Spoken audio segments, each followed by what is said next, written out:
Chapter 10 of the paper bag. When I woke up the next morning, I was lying on the healing rock. Eddie was studying a very old-looking law book. It was as though the night's events were only a dream. "So you and Andy are a thing," I stated.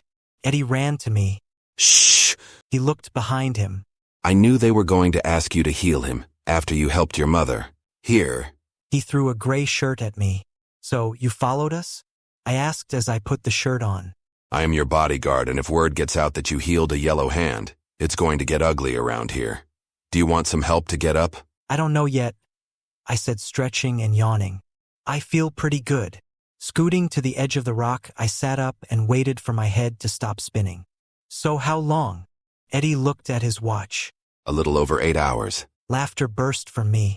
"That is not what I meant." I got up and sat at the table with him. "How long have you been with Andy?" I whispered. 2 years. He said through gritted teeth. "How did you manage to keep it a secret that long?" It hasn't been easy, and now that you know it will be impossible. "I'm offended. Why do you think I would tell? You have something over me and I have something over you, so we both should be safe." Eddie smiled and held out his hand. We shook on it. You are truly a dragon bargaining like that. It was weak, though. The elders would have an easy time manipulating you.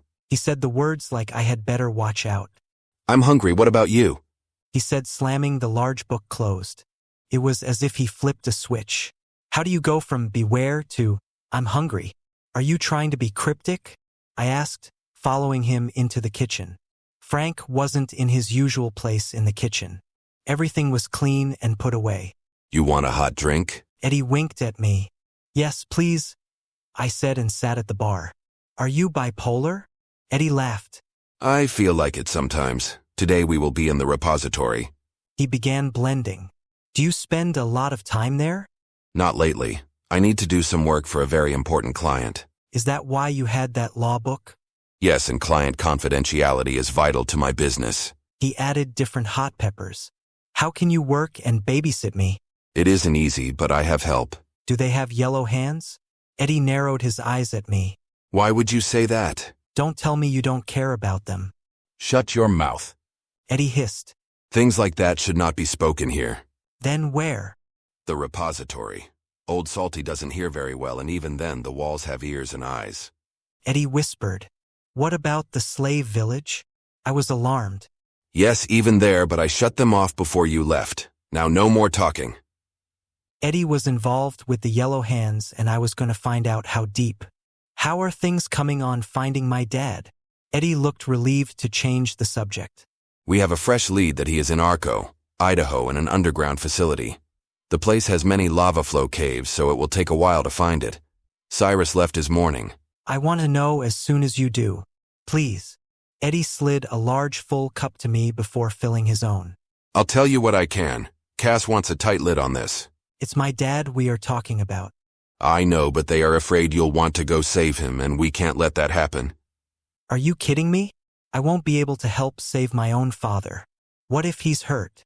I took a long drink from my glass. "This is hot, but good." I licked the spicy mixture from my face. I am officially an adult. I am free to make my own choices and mistakes. All of you have taken that away from me ever since I got here. No wonder my mother left. I guzzled the rest of my drink and stormed out of the room. The only problem was I didn't have a place where I could go to be alone, and after talking with Eddie, they were probably watching me right now. Madder than before, I stomped back into the living room. "I'm ready, let's go to the library." It's called a repository. "Whatever, it's all the same to me." There is a difference, you'll see. Eddie said and plucked off a set of keys that were hung on the kitchen wall next to a door. He opened it. Come on, the garage is this way. We got into a black SUV. Eddie turned on country music that was way too loud for me. I don't think that type of music was meant to be blasted. When I reached my hand out to turn it down, Eddie slapped my hand away. "I'm not looking forward to the ride home." Fortunately, we didn't drive very far. My fingers were shoved so far into my ears that I was touching my eardrums. Eddie got out of the vehicle first and pulled a briefcase out of the back seat. I recognized it for my short term in jail. When my ears stopped buzzing, I got out. We were parked behind an old rock church. Headstones surrounded it. As we made our way along the twisted cobblestone path to the church, I read the grave markers. Most of them had names like Brimstone, Spitfire, Burns, Coal, Flame, and Torch. They were all fire-related. The doors to the church were made of wood and were held in place with heavy-duty hinges. Ornate door knockers decorated both doors. Eddie ran a key card through a well-hidden scanner and waited for the door to unlock. Inside the door, I heard a sound like screws twisting out of place. The door moved slightly. Eddie pushed on it and it squeaked open. He held the heavy door open for me. The room before us was filled with books except for 6 long tables, and those even had stacks of books on them. The building had 2 stories, and the area where the tables were was open to the ceiling. The whole ceiling was painted with dragons of assorted sizes and colors. They were doing different things, but the one that drew my attention had to be a diviner because his hands were glowing. That's when I saw Salty. He was bent with age and all the hair that I could see was white. When he approached us, he smiled, showing all 3 of his teeth, 1 on top and 2 on the bottom. Please sit, young diviner. He spoke low and throaty, then pulled a chair out for me. His hands were deformed with huge joints that caused them to bend unnaturally. I wanted to see what it would look like when I corrected his body. May I touch your hands? Sure, but I'm afraid this body is past repair. His hands shook when he held them out to me. I rubbed mine together until I could see the glow and took hold of him. With my eyes closed, I could see his joints. I wanted to chip away at his bones to decrease their size, but I didn't know how. Disappointed by my lack of skills, I sighed and let go of him. Don't be discouraged. He said and patted the stack of books on the table. You have much to learn. Several flakes of skin fell from him onto the table. The sweater he was wearing was coated with dead skin. I wanted to brush it off. Everywhere he went, he left a trail of it. A smile filled my face. Eddie called Salty over to him. He left me to find whatever Eddie needed. Apparently, his client was a dragon and he needed a book on dragon laws to represent them. I shook my head and pulled the stack of books to me. The one on top was titled Dragon Anatomy by Anthony Burns, diviner and poet. I picked up the heavy book and opened it. Inside, every page was filled with drawings or pictures. It was amazing. The words were to the point and poetic. Not anything like my high school textbooks in biology. After flipping through several pages, I wondered what the rest of my curriculum would be like, so I picked up the next book. I read the title out loud. How to Bring Out Your Inner Dragon by Jonas Spitfire. I put it on top of Dragon Anatomy before reading the next title. Divining Poisons by Raspberry Plume. They have such strange names. I opened the book. Raspberry was a seraphim. Now her name made more sense.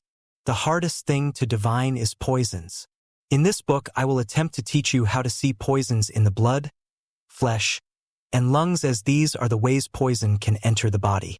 I wanted to read more, but Salty was back with something wrapped in a white cloth.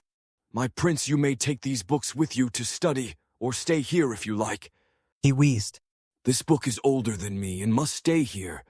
I will turn the pages for you, if you would like to look inside. He laid the book gently on the table next to the ones I would be taking home and slowly uncovered it. Dragon Gifts and Talents Through the Ages by author unknown. The cover looked new. Salty pulled a pair of small tongs with soft tips which he wiped off with a disposable wipe you would receive at a restaurant. Even though his hands were deformed, he didn't have any trouble opening the package that contained the wipe. He used the tongs to gently open the book. The cover was paper and protected with an ancient leather binding. Do you see how delicate the paper is? I nodded my head. It is in the old Irish Gaelic language. Only a few of us know how to read it. He began to turn the pages to a spot that was marked with a thin cloth. This chapter is on divining. Would you like me to read it for you? Yes. I looked about me nervously for a pen and paper. Then I saw Eddie a few tables back taking notes from a huge book. Hey Eddie, do you have an extra pen? I smiled at the perturbed look on his face as he opened his briefcase. He growled and placed a yellow legal tablet and a nice pen in front of me. Next time, come prepared. Well, I didn't exactly know what to expect, I said, defending myself. I'm ready. I turned my attention back to Salty. He pulled out a pair of half-moon glasses and put them on. Each generation of Dragon Clan has produced a single diviner. What is a generation? I interrupted. Salty took a moment to think about the answer. Time is recorded differently today, but I would estimate about every 20 years. But there are two of us. True, one for every clan. So, the Yellow Hands are a separate clan. Yes, I have several books about their history. Would you like to take one home? I would after you finish reading. He continued, and I didn't make him stop again until he read something about diet. Read that again? I asked, scrunching up my face in disbelief. A diviner's diet is very important. Different diseases will require specific types of energy, such as flus and colds require heat to heal. Consumption of hot, spicy foods will give the diviner added strength and reduce recovery time. Diviners need a special diet of white mice that are killed with different poisons to help diviners cure and recover from poisons. It is a task best suited for an apothecary. Uncle Frank raises mice. Yes, he is a very good apothecary. There are several around here. It is a common talent that must be worked on. Shall I read more? I nodded and started to scribble some notes. Diviners have energy sensory spots where they divine illness. Most use their hands, but they have also used a seer stone as a tool when just beginning to divine. I interrupted again. How do I get a seer stone? Salty grinned. It just so happens that I have a few here. He beckoned me to follow him. We slowly made our way to the other side of the building and down into the basement, which was full of books stacked in towers around the room. We stopped in front of a small shelf inside the windowsill. He gestured to it. Each of these boxes contains a stone. Pick one. His eyes were bright with excitement as I chose a cream-colored box that was very dusty. Open it. He said excitedly. I put it on a small table under the window and opened it. We both peered inside. What do you see? Salty asked me. A glowing rock. It looks like a cream-colored agate. Really? Choose another. He rubbed his hands together excitedly. Okay, I like this blue box. I pulled it from the shelf and opened it. This time when we peered inside, there was just a plain brown rock. I looked at Salty. How come this one isn't glowing like the last one? The seer stone chooses you. Have any of them glowed for you? I asked Salty out of curiosity. They all look brown to me. He handed me the cream-colored box. Now you have your stone, young prince. Salty was intuitive, and his excitement over little things like watching me pick out a rock had me wondering if he got out much. Would you like to come over and have dinner with us? He took a step back. I haven't left this building for years. Do you have to stay in this building? No, but no one has ever asked me to dinner before. I'm not sure what to say. Salty looked nervously at his hands. I am not a pleasant creature to look at. I didn't ask you to come as a dragon? Salty laughed nervously. I don't have anything nice to wear to my prince's home. I don't care what you wear. It will be informal. Tonight? Sure. Can you be at my house at 7? I will try. He looked around the room. Eddie came bounding down the stairs. We need to go. I have a meeting with a client. He eyed both of us suspiciously. What's going on? I invited Salty to dinner tonight. Oh. Eddie looked confused. I loaded your books into the car already, so let's get going. He turned, but before he took the first step, he looked over his shoulder and said, Thanks for your help, Salty. It is always a pleasure to serve the royal family. Salty bowed. I waved and followed Eddie up the stairs, holding my box in both hands. The old book was still on the table. As we passed by, I glanced at it one more time. Hey, didn't Salty say this was in Gaelic? Yeah, kid, now hurry. Eddie said. All the old books in the repository are written in that Irish Gaelic or English. Can you read it? I asked because maybe it was like my stone. I saw it differently than everyone else. No, very few of us know how to read it. We got in the SUV and I turned the stereo off before he could stop me. Are you crazy, Jack? What did I do? I was surprised at his mood change. You invited old Salty over for dinner. Aunt Cass is going to explode. Why, he's just a lonely old man. Did you see how happy it made him? I tried to explain. I realize you are new to life around here, but you can't invite lower-class people into Cass's house without getting permission first. Too late. I shrugged. I'm glad I won't be home. Matthias will be babysitting you tonight. Maybe you'll get lucky and Cass will go out for dinner.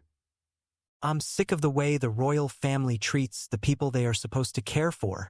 My voice got louder and louder. You know, I think I will invite your girlfriend too. Let everyone see the real us without all the masks. I breathed, trying to calm myself. When I could speak without yelling, I began again. How many times has Salty helped you? Eddie didn't answer. He just stared straight ahead. I didn't mean to explode all over you. I've always had a temper. Dad tried to teach me to control it, but I still lose it sometimes. Eddie smiled. You're a fighter like me. How is it possible that you have two gifts when most get only one? I think you're wrong about that. Haven't you noticed how scrawny I am? I held my arm up and flexed. How would this ever be compared to your arm? Jack, you haven't reached maturity yet. I was like you when I was your age. Then when I started spitting fire, I filled out. This isn't all natural. He flexed his massive arm muscles. I worked hard for these. We pulled into the garage and got out of the car. From the back seat, I gathered my stack of books. Eddie had only 2. I had trouble carrying all of mine. How about some help, Uncle Eddie? It will help build those muscles. He laughed as my tower of books tipped over. I tried to stop the avalanche, but it was no use. I said a few swear words and had a small tantrum. Getting mad didn't do me any good. It took 2 trips to get all my books in the house. I piled them on the coffee table. The house was still empty. I ran upstairs to my mother's room. She wasn't there either. Starting to panic, I finally found her in the nursery rocking my sister. Where is Lupita? I let her go home. She will be back before dinner. Cass and Frank will be gone until tomorrow morning, so we get to run the house. She said to my sister. It was like the first day of kindergarten all over again as I rehearsed the events of the day. Then I showed her my seer stone. What does it look like to you, Mom? It is a lovely white rock. Is that all you see? What do you mean? She asked. It glows when I look at it. She smiled at me as if I was kidding. It really does. And I want to try it on you to see if I can heal your heart. Later, when Lupita returns. She said softly. Are you still feeling well? I'm weak, but well enough to sit and rock. I'm going downstairs to study. If you need anything, let me know. Andy is here. She will look after me. You need to study. As I started down the stairs, I heard the doorbell ring. I rushed to the door, just about sliding into it, and opened the door. Who are you? I said to the tall stranger. He bowed. I am your bodyguard for the evening. My name is Mateus. This guy was bigger than Eddie and clean-shaven. Around his neck, he wore several gold chains. How often do you work out? Every day. He acted like it was a trick question. Come in. I opened the door wide. Do you know how to cook? I asked as we walked into the family room. He looked at me confused. Never mind. I know how. I lived on my own for a year. Mateus just nodded his head. He took his job too seriously. I decided to look through my books. Learning to decipher Irish Gaelic was the smallest book, so I started to read it first. I'm not a fast reader, but I remember everything I read. When I was in school, if I stared at my biology notes and committed them to memory, all I had to do to see what was on that paper was to look at a blank one. The teachers didn't care if I had a blank paper on my desk. The book was about reading English. It must have been labeled wrong. I grabbed Divining Poisons by Raspberry Plume and read until 6 and my stomach was growling. What should I make for dinner, Mateus? There was still lots of prime rib left from dinner last night. Prince, don't you have slaves to do that for you? Do you see any here? I looked about the room to make my point. No. I began looking through the cupboards until I found macaroni and cheese. This looks promising, I said and pulled 2 boxes out of the cupboard. I hope Aunt Cass has hot dogs. I didn't find any in the fridge, so I looked in the freezer. Hamburger will work. Besides, Salty doesn't have any teeth anyway, I said mostly to myself. Mateus wasn't much of a conversationalist, and he seemed to get nervous every time I tried to talk to him. While I had the hamburger in the microwave thawing, I started to saute chopped onions and hot peppers in a cast-iron frying pan. Like a sentinel, Mateus remained by the door with his hands behind his back. "Have you done this before?" I asked him as I filled a pot with water and set it on the burner. He hung his head shamefully. No, my prince, but I assure you I am well trained. "I have confidence in you." I only said it to give him some assurance. The cupboard with the live mice in it popped open. I didn't shut it all the way when I was looking for something to cook. Then I had a brilliant idea. "Mateus, do you know the proper way to kill a mouse before eating it?" Yes, I do, sir. "As you can see, my hands are busy." He went to the cupboard. How many do you want, my prince? "Enough for 2, and my name is Jack." I gave him a bowl. I kept an eye on him as I cooked. When he had killed 6 mice, I said, "I think that is enough. We will need some for tomorrow." He had almost filled the container. Would you like me to wash them? Yes, that would be helpful. I had no idea that they needed to be washed. Mice were not yet included in my cooking skills, but I realized that if I was going to be any good at divining poisons, I would have to acquire a taste for them or swallow quickly. The thought had me cringing. What Mateus did next was strange, and yet it said a lot about him. He gently washed each mouse, treating it as though he was sorry for killing it. I handed him a large bottle of hot sauce. He sniffled. I wanted to pat his shoulder and tell him it was all right. What a big softy. Mice are dirty creatures to me. I have no qualms with killing them. My only issue is eating them. A loud chime rang, and Mateus resumed his position in front of the doors, looking stalwart and alert. "A Mr. Saul Brimstone is here. He claims you invited him to dinner." She kept her head bowed and never made eye contact. "Wonderful, show him in." I could hear Salty scoot his way through the grand hallway. When he entered the room, he was carrying a suitcase. With wide eyes as he looked about the room as if he had never seen such grandeur. His sweater had been replaced with a suit jacket that looked too big. He was all business on top and ready for bed on the bottom. Under his jacket he wore a clean white sweater. His pants were sweats, and on his feet he wore slippers. Considering where he spent his time, he was probably just awestruck at the lack of books in this house. The book Divining Poisons by Raspberry Plume was on the counter where I had left it before I had started cooking. His eyes went right to it. I see, my young prince, that you have already begun studying. "Yes, I have." "How did you know I would want to read it?" That is one of my many talents. "I think the book with the title Learning to Decipher Irish Gaelic has the wrong cover on it. Everything in there is in English." Salty scratched his head like an idea was hatching in his brain. Some kid probably changed the cover as a joke. His eyes got slightly wider as he figured out what I was saying. Really, then I will take it back with me and fix it. I came around the bar and greeted him with a hug. He was so surprised that it took him a minute to hug me back. Salty smelled of books and fresh ink. He was less flaky than normal. "I am so glad you came. Salty, this is Mateus. He will be joining us for dinner tonight." Oh, Matthias, how is your training coming? I haven't seen you in the repository for a long time. My training was finished 5 years ago.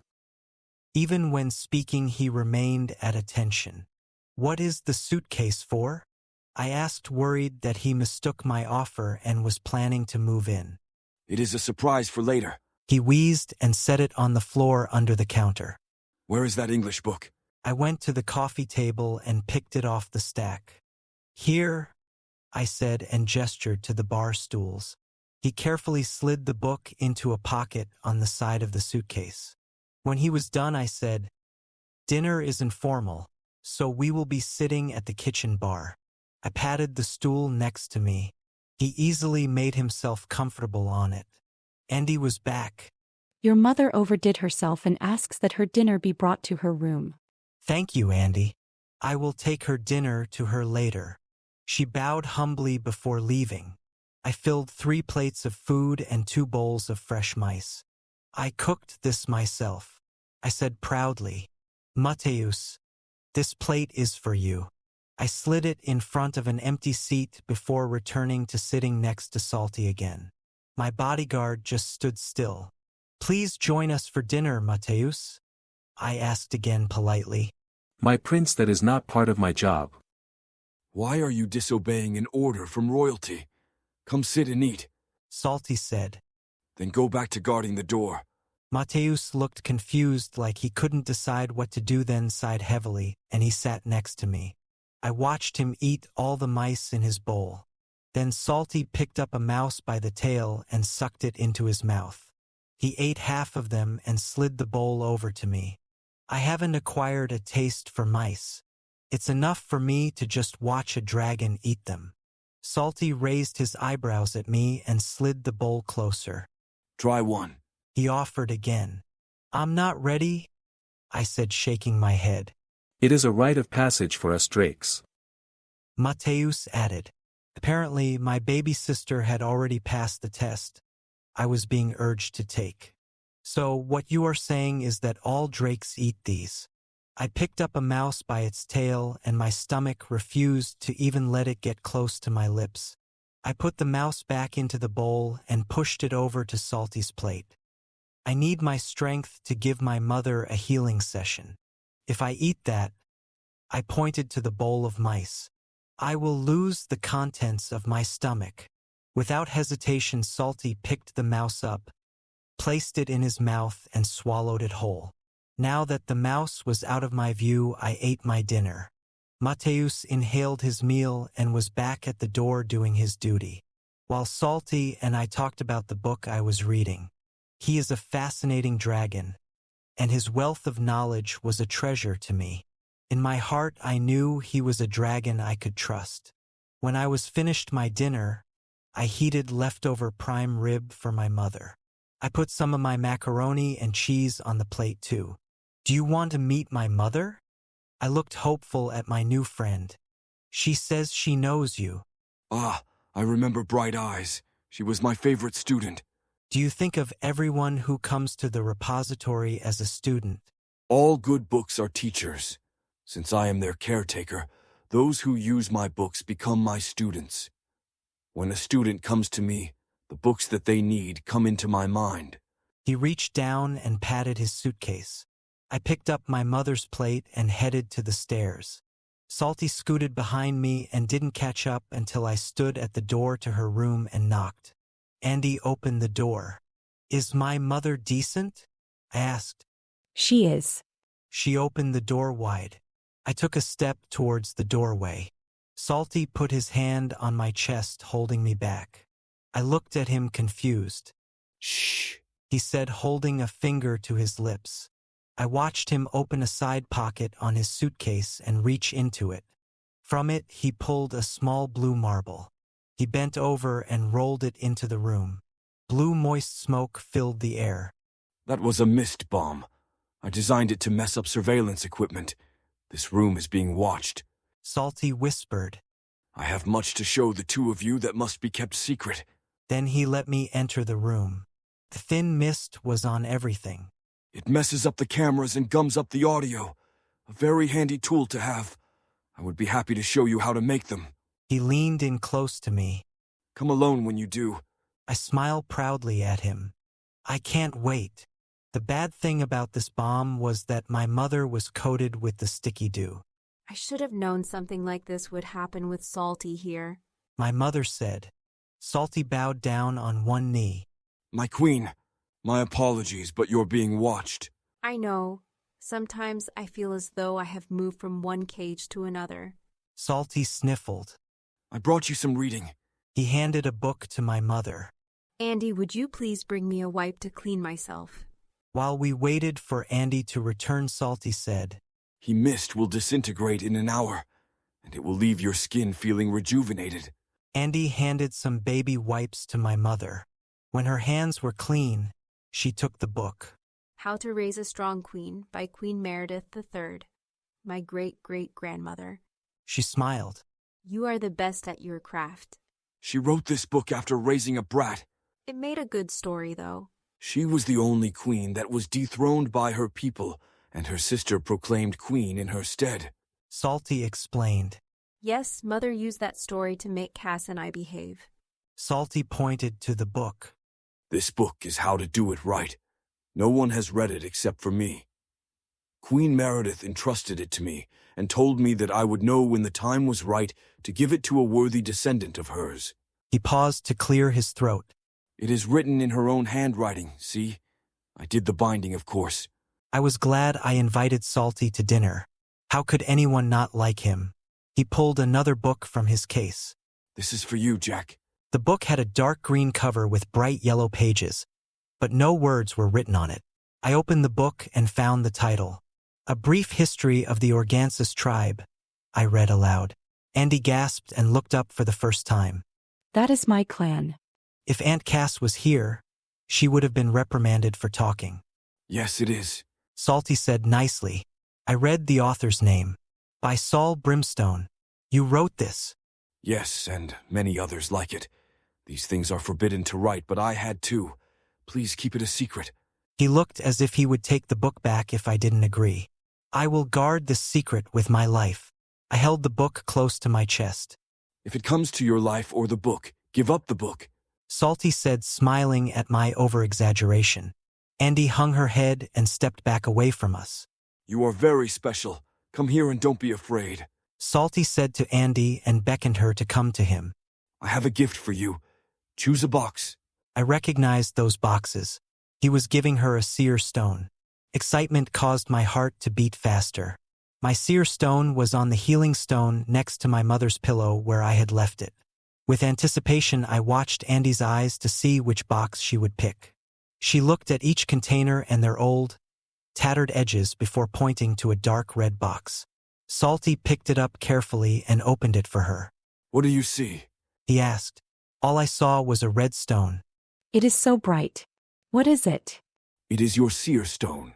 Diviners use them as tools to see more clearly. Salty explained. Andy looked confused. He smiled gently at her. Please let me show you how it is done. Give me your hand. He placed the stone in Andy's palm. Salty looked at my mother. My queen, may this young diviner touch you? Like everyone, Salty did not look at the queen's face. My mother stopped eating and laid on her back. Andy placed a hand on my mother's chest over her heart. Now put the stone under both hands and look into it. I watched with amazement as Andy's hands lit up. Do you see what I'm seeing? I know her hands are glowing, but I cannot see it as I don't have the gift like the two of you have. So what you're saying is only a diviner sees the glow? Andy asked. That is correct. Andy pulled back. I could see it. She said excitedly. It's a white poison. What is a white poison? I asked. Read your book. Salty said, laying his deformed hand on my shoulder. He nodded towards my mother. I pulled my stone from its box and copied what I watched Andy do. When I investigated my stone, I saw colors more brilliantly and some I had not noticed before. I focused on the heat and noticed that the seer stone amplified it. In the damaged part of my mother's heart, I saw a dim white glow that was causing the sickness. I can barely make it out, but I see what you were talking about, Andy. Yes, but it wasn't faint. Perhaps I decreased it with my fire. I grinned. I call it heat. She smiled shyly back. We are the same, you and I. She blushed yellow. Then I remembered Eddie and her holding hands. He will smash me into a pancake if she tells him I was coming on to her. Maybe he would let me explain before he killed me. I held on to that hope. My prince. Salty began. I must return to my duties in the repository. There is sure to be a line waiting to get in, and the mist bomb is wearing off. Many thanks to you for an enjoyable evening. I will see you to the door, I said, following him. I had 100 questions. Salty, I mean Saul. You may call me Salty, everyone does. It has been my name for a very long time.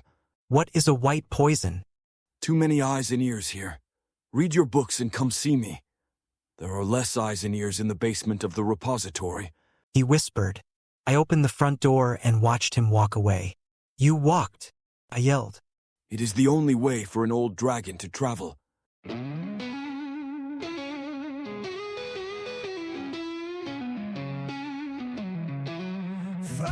and brimstone spin around you. Haze of smoke, can't find what's true. Lost my sight in this darkened maze. Who am I in this heavy day?